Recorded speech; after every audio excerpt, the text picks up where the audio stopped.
তো দেখো সন্ধ্যাবেলায় 7টা বাজে, এখন আমাদের বাড়িতে কি হচ্ছে যেন রেডিমেড ফুচকা বানানো। আসলে ফুচকা প্যাকেটিং করা ছিল, রেডিমেড ওটাকে ভাজা হবে। আর এদিকে মা সব কিছু রেডি করে নিয়েছিল। এখানে আলু মাখার জন্য পেঁয়াজ লঙ্কা কুচি সেরকম কিছু আইটেম আমাদের ছিল না আলু মাখা, তো জাস্ট নর্মালি।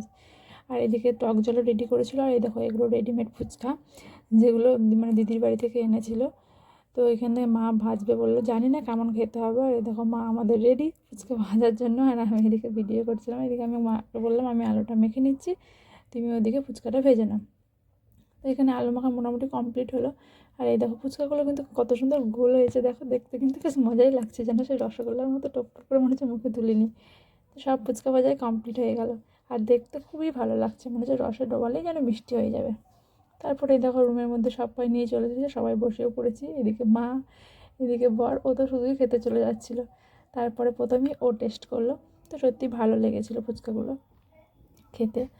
তো তোমাদের কেমন লাগলো ভিডিওটা অবশ্যই কমেন্ট করে জানিও। আর এক্সপ্রেশনটা দেখে যাও, দারুণ, এটাও খুব ভালো ছিল। তো দেখা হচ্ছে আবার নেক্সট কোনো পার্টে। টাটা।